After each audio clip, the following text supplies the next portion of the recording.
Hey guys, this is Scott Horne, and we're going to take a minute in this video and just talk about sub-to versus assumption. What's the difference? So if you like the video, take a minute and like it, guys. Don't forget to make any comments. We'll do our best to respond, and come join our YouTube channel, please. Subject to versus assumption, very different things.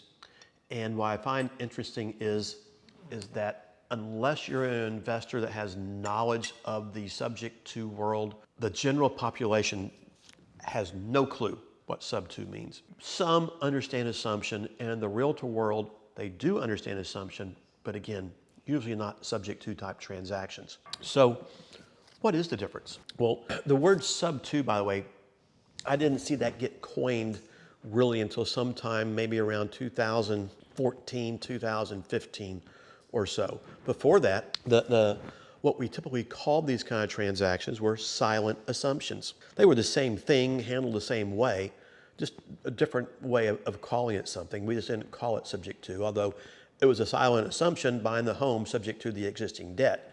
It just wasn't called sub-to.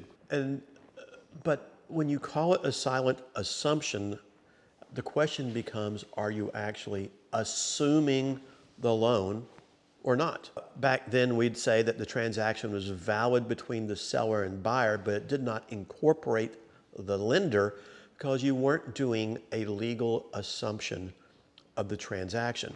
So what is a legal assumption? Well, a legal assumption is where you go to the mortgage holder, and let's just use a VA loan, for example, where a vet has bought a property with a VA loan. VA loans are assumable by other vets.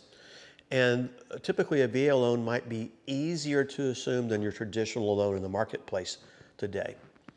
But what it entails is going to the lender and going through the full qualification process. Application, tax returns, W-2s, 1099s, credit pull, the whole 9 yards, where they're actually qualifying you as if you're getting a new mortgage. Now, if there is an existing mortgage and that mortgage has a great rate on it, such as oftentimes in a lot of VA scenarios. And since they do allow you to do that, that might be a great opportunity to get that better rate. And what happens when you are approved by the lender is they substitute you for their existing borrower.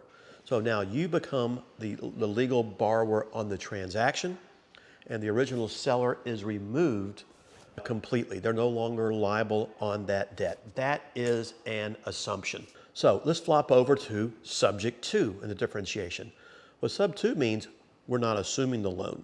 We're not incorporating the lender. We're not asking their permission.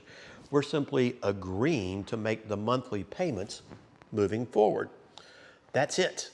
Now, it's important that when you do that, that we protect our sellers with a deed of trust, because now their loan is staying in place and they are still liable on their debt. They have personal liability until that loan is paid off. With the assumption, they're removed from liability. Subject to, they stay there for the life of the loan until it is paid off. And because of that, you want to protect their credit. You want to give them security with a deed of trust so that if you don't honor your agreement, they have a traditional mechanism through foreclosure to regain ownership of that property. And you want to be smart there in that instance. It's knowing you have to make those payments.